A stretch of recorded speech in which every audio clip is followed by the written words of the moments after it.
good afternoon, good evening, wherever you are, whenever you are. If it's 3 a.m. and you have a drink in your hand, no judgment. If it's 3 p.m. and you're still in your jammies, no judgment. My name is Leo Cuello. I'm with the National Health Law Program. You can see our stuff online at www.healthlaw.org. I want to thank you for joining us for another basement briefing on Medicaid. So, first of all, before we get to business, how are you? Are you taking care of yourself? Are you hanging in? Just want you to know that our thoughts are with you. I hope you're well. I hope you're able to keep avoiding the news. Hope you're able to stay home. I know it feels like there's only darkness every day, but you got to find the inner beauty. It's there. I hope you're enjoying your family, your pets, your Zooms, your imaginary friends, the household appliances that you're now having emotional conversations with. No judgment. You do you. You do you. All right, so what are we going to talk about today? Medicaid, of course. What else is there to talk about? No, but seriously, what are we specifically going to talk about today? Well, here's what I want you to do. I want you to imagine that at this moment, right, when we have a national health emergency going on, and our federal legislature and policy experts are trying to figure out how do we get states more resources, right, for ventilators and face masks and who knows what else, that the U.S. executive agency in charge of Health and Human Services was actually working to cap funding for states in Medicaid, to limit funding so that there was just a cap that was below what the states need, that in the face of a crisis when needs went up, wouldn't go up, and states would be short on money. That probably sounds pretty far-fetched to you, that they would be doing that right now. It probably sounds like, the plot to some trendy dystopian independent film. Maybe it sounds like a hoax to you. But guess what? It's no hoax. You don't actually have to use your imagination for this because it's happening now. At this exact moment. Right now. The Trump administration's Health and Human Services is advancing a block grant policy for Medicaid. Right? That they would be doing this at any time is outrageous. But that they would be doing this in the middle of a public health crisis just defies explanation or comprehension. So what are we talking about? Well, you have to understand how Medicaid works. In Medicaid, states get federal funding based on the need, based on how much health care they need to provide to the people in their state. Pretty straightforward. As the state pays money for healthcare costs, the federal funding flows in. Now, what the Trump administration is looking to do through their block grant would be to cap the federal funding, meaning as state spending goes up, the federal spending is capped or limited, even if the state has really dire needs related to the pandemic. So now I know some of you are probably thinking, well, that sounds kind of like a healthcare cut. Bingo! That's exactly what it is. It is a massive healthcare cut for state Medicaid programs. So it's a terrible policy for so many reasons that I couldn't possibly do a video that was like 15 minutes and tell you all of them. I want to just tell you the two that are really relevant to our current situation.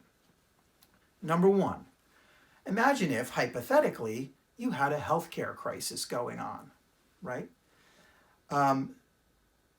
We are going to have a record number of healthcare ventilators being used, right? These are extremely expensive.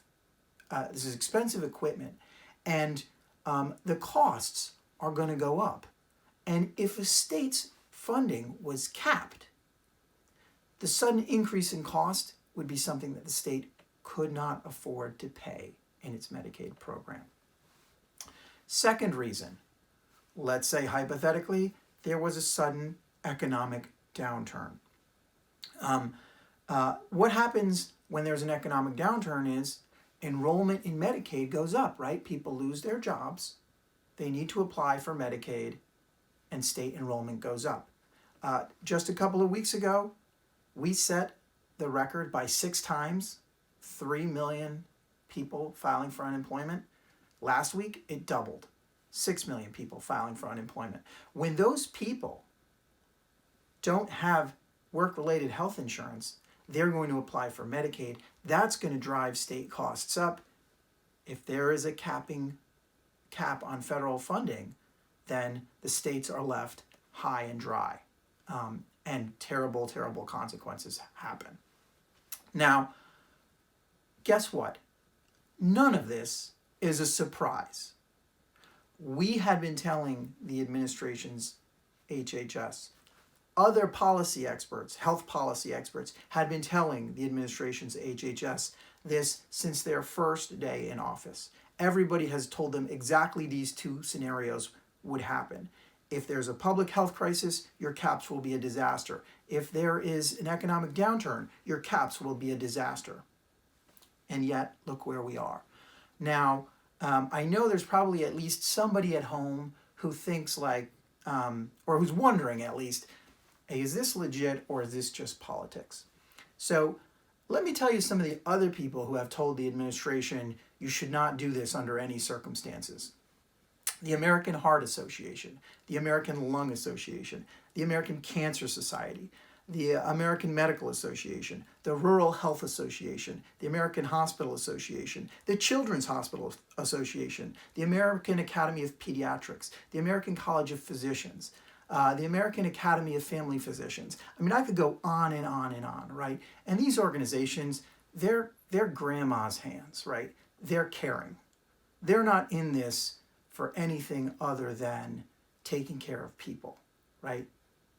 The Lung Association, the Heart Association, they're not in this for the politics, right? So how did we get here? Well, actually, it started on the administration's very first weeks in office back in 2017. They have consistently supported efforts, legislative efforts, to try and block grant the Medicaid program. Some of these proposals would have resulted in $1 trillion of cuts for state Medicaid programs. An impossible number for states to absorb.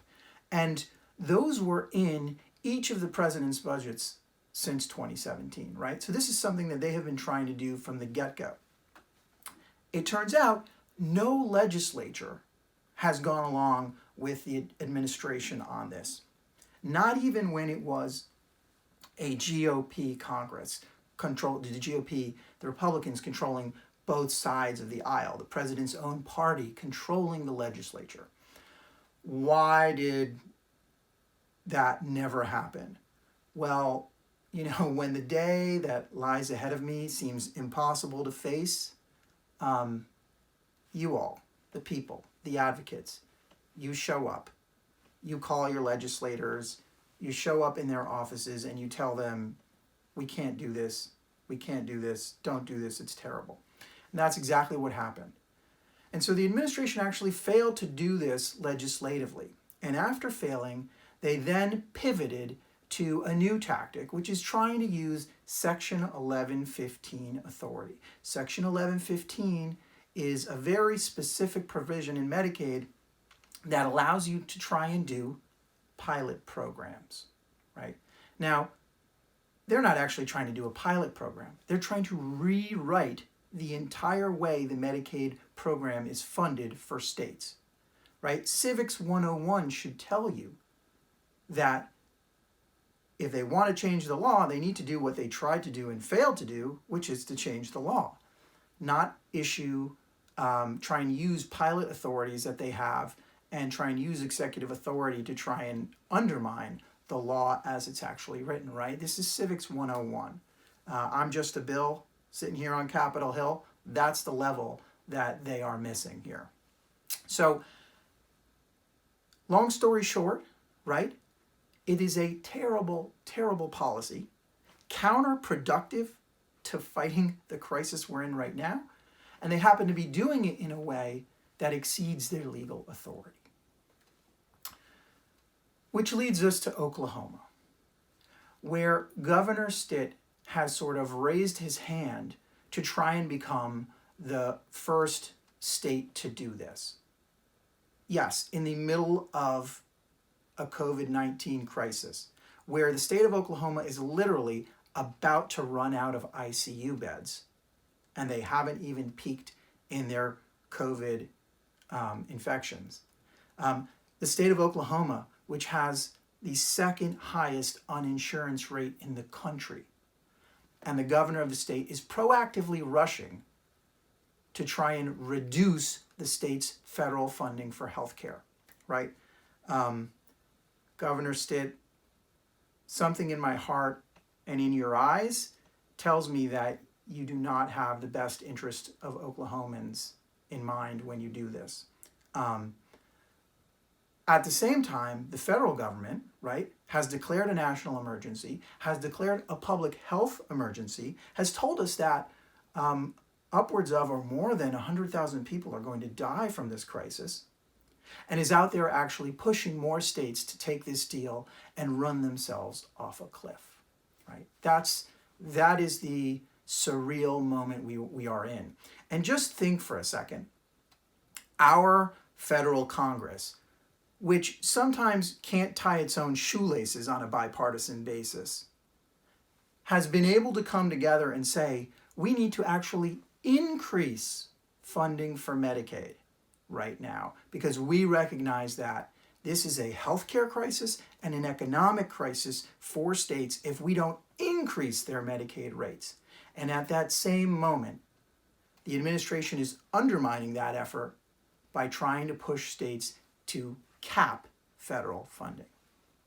So, we have a COVID-19 crisis that's a national tragedy, but it has exposed what a terrible policy block grants are. They're terrible from a public health perspective. They're terrible from an economics perspective. It is a policy that should never, ever be pursued, but much less during a national health crisis, right? The administration is literally doubling down on the Titanic after the Titanic ran into the iceberg, right? It's just beyond foolish. And also, just think about this. Right now, there are HHS staff who, probably against their wishes, are trying to figure out how to cap Oklahoma's funding for healthcare instead of doing, helping us fight a pandemic that is ravaging our nation, right? It is unbelievable. So what can you do? Well, let me suggest two things. The first thing you can do is help raise awareness about this situation. Check out our website, healthlaw.org. Follow us on social media. Repost, retweet, share, do your thing. And also, if you know anyone in Oklahoma, help them learn about this so that they can take action to prevent their state from being the first state to shoot itself in the foot, right? So you have friends from Oklahoma, get on Zoom, start talking to them. The second thing you can do is actually get directly involved in providing comments to the government. In Oklahoma, you have until April 15th to file comments. I recommend checking out the website of the Oklahoma Policy Institute. You can learn more about this and learn how to file your comments and tell Governor Stitt, do not do this. Let us pass this ballot initiative. Get people health care, but don't undermine their health care. And then about a month from now, more than likely, you will be able to submit federal comments telling the Trump administration, do not do this. It's a huge mistake. We have a national healthcare crisis going on. Deal with that instead, right? So let's try and shut down this block grant nonsense and have everybody focus on the real problem that our country is trying to grapple with, right? Okay, that's enough of an agitated man in a basement for you today. I want to thank you for joining me today. Remember to check out our website at healthlaw.org. I want you to know that you can lean on us and we will help you carry on. We're here for you. Please stay well, stay healthy, find the serenity of it. This too will pass. Thank you for joining us. We'll see you again soon. Keep fighting the good fight.